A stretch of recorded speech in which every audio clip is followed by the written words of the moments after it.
नमस्कार। आज के इस वीडियो में हम बात करेंगे एक ऐसी महाशक्ति की, एक ऐसी विकराल ऊर्जा के बारे में जिसके बगैर हमारा कोई भी कार्य सिद्ध हो ही नहीं सकता। और वो हैं ग्रहों के सेनापति मंगल देव की शक्ति, मंगल देव की ऊर्जा। जो स्थान हमारे शरीर में रक्त का है, वही स्थान ग्रहों में मंगल का है। मंगल है हमारी ऊर्जा, हमारा उत्साह, हमारी कार्य करने की क्षमता और शक्ति।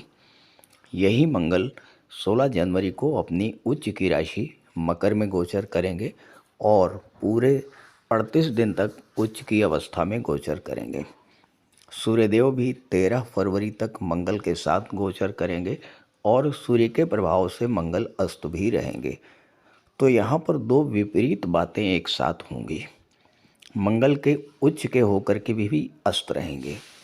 अस्त का अर्थ ये नहीं कि मंगल विपरीत प्रभाव देंगे। अस्त का अर्थ ये है कि फल देने की क्षमता में थोड़ी कमी आएगी। मंगल क्रोध, उग्रता और जल्दबाजी को प्रदर्शित करते हैं। मंगल एक एग्रेसिव प्लेनेट है, लेकिन अच्छी बात यह है कि मंगल के एग्रेशन को कंट्रोल करने के लिए शुक्र भी 6 फरवरी तक मकर राशि में गोचर करेंगे और 3 फरवरी तक बुध भी गोचर करेंगे। तो एक तरह से देखा जाए तो 6 फरवरी तक सूर्य, मंगल, शुक्र और बुध का चतुर्ग्रही योग भी बनेगा। एक बात और मैं बताना चाहूँगा कि मकर राशि भूतत्वीय राशि है और मंगल है भूमिपुत्र, भूमि और प्रॉपर्टी के कारक। तो मंगल का ये गोचर उन जातकों के लिए विशेष फलदायी होगा जो प्रॉपर्टी रिलेटेड कार्य कर रहे हैं, या वो जातक जो डिफेंस, मेडिकल, इंजीनियरिंग, टेक्नोलॉजी के क्षेत्र में जाना चाहते हैं। उनके लिए एक बहुत अच्छा अवसर लेकर के मंगल आ रहे हैं, क्योंकि मंगल के साथ सूर्य की भी ऊर्जा होगी जो गवर्नमेंट के कारक होते हैं, सरकारी नौकरी के कारक होते हैं। ये विश्लेषण आपकी चंद्र राशि के आधार पर किया जा रहा है। तो ये है सिंह राशि के जातकों की कुंडली। सिंह राशि के जातकों के लिए मंगल प्रबल योग कारक ग्रह बनते हैं। उच्च की राशि में गोचर कर रहे हैं, सूर्यदेव के साथ में हैं और आपके भाग्येश बनते हैं, भाग्य के स्वामी बनते हैं। तो सिंह राशि के जातकों के लिए मंगल का ये 38 दिनों का गोचर विशेष फलदायी होगा, क्योंकि मंगल को शत्रुहंता कहा गया है। छठा भाव क्या है? छठा भाव वो भाव है जो हमारे जीवन में चल रहे संघर्षों को दर्शाता है। छठा भाव कंपटीशंस को दर्शाता है।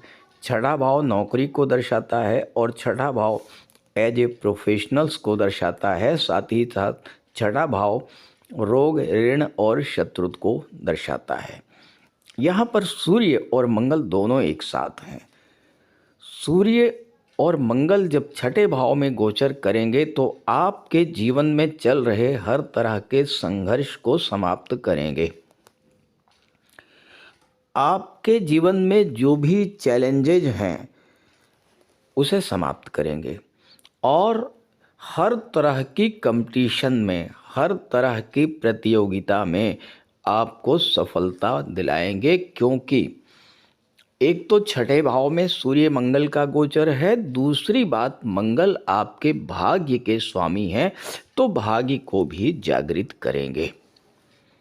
अब यहाँ पर देखिए, सूर्य मंगल के साथ शुक्र भी रहेंगे 6 फरवरी तक और बुध भी रहेंगे 3 फरवरी तक। तो वीनस, सन, मार्स, मरकरी, इन चारों प्लैनेट्स का चतुर्ग्रही योग बनेगा छठे भाव में। तो छठा भाव पूरी तरह से जागृत हो गया। चारों ही ग्रहों की दृष्टि पड़ेगी 12वें भाव पर, तो 12वां भाव भी पूरी तरह से जागृत हो गया।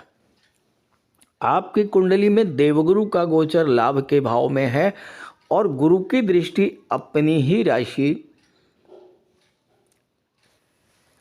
धनु राशि पर पंचम भाव पर पड़ रही है और गुरु भी आपके लिए प्रबल योग कारक हैं। तो ये जो समय है ये आपके लिए हर दृष्टि से बेहद अनुकूल है। देखिए, ये तो गोचर की बात हुई। अब सोचिए, सिंह राशि के 1-2 नहीं करोड़ों जातक हैं, और अगर यही गोचर, यही ग्रहों का संयोजन आपकी जन्म कुंडली के छठे भाव में है, तो आप समझिए कि ग्रह क्या आपसे कहना चाह रहे हैं, ग्रहों का क्या संकेत है आपके लिए। अगर आपकी जन्म कुंडली के छठे भाव में सूर्य, मंगल, शुक्र, बुध का चतुर्ग्रही योग है, या सूर्य मंगल ही गोचर कर रहे हैं, तो आप ये मान करके चलिए कि आपका जन्म ही सरकारी नौकरी और उच्च पद के लिए हुआ है, और अगर आप उस दिशा में प्रयास करेंगे तो आपको सफलता मिलनी ही मिलनी है। अब सूर्य हैं छठे भाव में, आपको शासन प्रशासन में उच्च पद मिल सकता है, सरकारी नौकरी में उच्च पद मिल सकता है। यहाँ पर मंगल हैं आर्मी के क्षेत्र में, डिफेंस के क्षेत्र में, मेडिकल के क्षेत्र में, इंजीनियरिंग के क्षेत्र में, टेक्नोलॉजी के क्षेत्र में उच्च पद आपको मिल सकता है। यहाँ पर बुध हैं, आपको banking, finance, education, IT sector, management, इन सब क्षेत्रों में उच्च पद मिल सकता है। एक बात तो ये हुई। दूसरी बात, 12वें भाव पर चारों ही ग्रह की दृष्टि है, तो ये मान करके चलना है आपको कि आपकी भाग्योन्नति विदेश में ही होगी। मातृभूमि को छोड़ने के बाद ही आपकी भाग्योन्नति होगी। जहाँ पर आपका जन्म हुआ है वहाँ पर अगर आप कुछ करना चाहते हैं तो भाग्य का साथ आपको नहीं मिलेगा, लेकिन जिस दिन आप मातृभूमि को छोड़ करके किसी दूसरे शहर, किसी दूसरे राज्य में जाकर के प्रयास करेंगे, वहाँ पर आपको सफलता मिल जाएगी। मैंने ये बात कह दी, आपने सुन लिया, बहुत अच्छा लगा आपको कि आपकी कुंडली में ये योग है, तो आपको सरकारी नौकरी मिलनी है तो फिर क्या करना है, आराम से मिल ही जाएगी। बस यहीं पर आपको सचेत भी हो जाना है, क्योंकि कल आप ये कह सकते हैं कि मेरी कुंडली में ये योग है लेकिन मुझे सरकारी नौकरी नहीं मिली। क्यों नहीं मिली? इसलिए नहीं मिली कि आपकी जन्म कुंडली में इन चारों ग्रहों की क्या स्थिति है, यह भी देखना जरूरी है। इनका अंश बल कितना है, किस ग्रह की महादशा अंतर्दशा चल रही है, यह भी जानना जरूरी है। प्लस सिंह राशि सूर्य की राशि है, आपको सूर्य की तरह तपना होगा, तभी आप सूर्य की तरह चमक पाएंगे। ये बात नोट कर लीजिए, सूर्य की तरह तपना होगा, सूर्य की तरह तपस्या करनी होगी, सूर्य की तरह मेहनत करनी होगी, सूर्य की तरह टाइम की पंक्चुअलिटी, अनुशासन, हार्ड वर्क, इस पर फोकस करना होगा, तब आप सूर्य की तरह चमकेंगे। खाली मेरे कह देने से और आपके सुन लेने से कुछ नहीं होने वाला है। तो इस बात को ध्यान दे लीजिए कि अगर आपकी कुंडली में ये योग है तो जन्म आपका उच्च पद के लिए हुआ है, सरकारी नौकरी के लिए हुआ है, लेकिन कठोर परिश्रम, अनुशासन, टाइम की पंक्चुअलिटी का भी आपको पूरा ध्यान रखना पड़ेगा। अब देखिए, यहाँ पर गोचर की बात कर लें।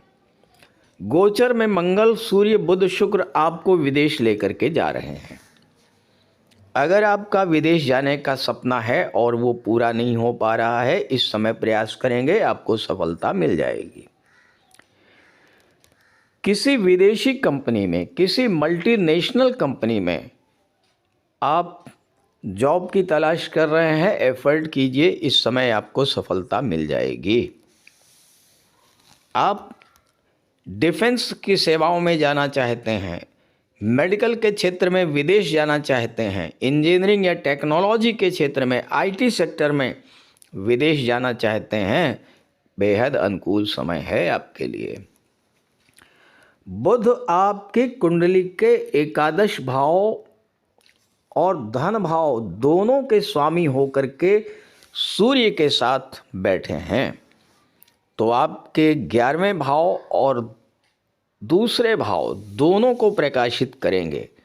लेकिन ध्यान रहे, छठे भाव में है तो संघर्ष भी बढ़ेगा, यानी अपनी इनकम को बढ़ाने के लिए, पैसे को संचित करने के लिए, प्रॉपर्टी बनाने के लिए, पैतृक संपत्ति का लाभ लेने के लिए आपको संघर्ष भी करना पड़ेगा, आपको स्ट्रगल भी करना पड़ेगा। इसके लिए भी आपको तैयार रहना है।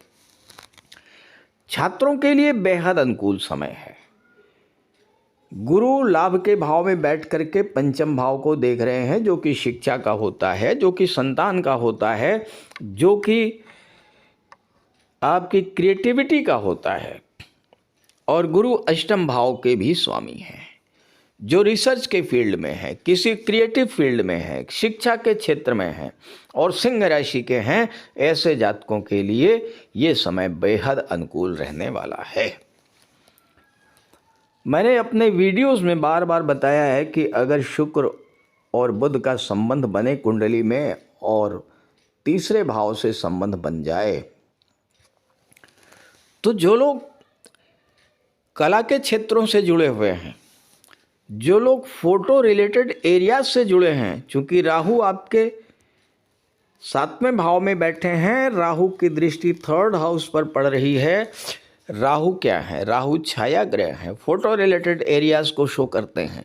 तो ये समय जो लोग कला जगत से, सिनेमा जगत से, film industry, modelling, TV serial, social media, photography, videography, इन क्षेत्रों से जुड़े हैं, उनके लिए भी नए नए अवसर मिलेंगे, नए ऑफर्स, नई कॉन्ट्रैक्ट्स, नई बिजनेस डील्स, नई फिल्में, नई टीवी सीरियल, ये सब आपको इस गोचर काल में प्राप्त होने जा रहे हैं, क्योंकि भाग्येश आपके साथ हैं। भाग्येश छठे भाव में है और छठे भाव में सूर्य हो, मंगल हो, राहु हो, शनि हो, तो फिर ऐसे जातकों के सामने कोई टिक नहीं सकता। और शनि भी आपके लिए अच्छे हैं इस समय, क्योंकि शनि छठे भाव के स्वामी होकर के अष्टम भाव में बैठे हैं, विपरीत राजयोग बना रहे हैं, जबरदस्त सफलता देंगे। लेकिन शनि तो कर्म के कारक हैं, शनि तो परिश्रम के कारक हैं, शनि हार्ड वर्क के कारक हैं, और शनि की दृष्टि 10th हाउस पर है। तो कार्य क्षेत्र पर, कार्यस्थल में आपको सफलता पाने के लिए, उच्च पद पाने के लिए, कोई एप्रिसिएशन पाने के लिए, प्रमोशन पाने के लिए हार्ड वर्क करना ही पड़ेगा। लेकिन ये तय है कि अगर आपने हार्ड वर्क किया, पूरी मेहनत से, पूरे डिवोशन के साथ कार्य किया, तो फिर ये ग्रहों का गोचर आपको ज़बरदस्त सफलता और उच्च पद भी दिलाएगा।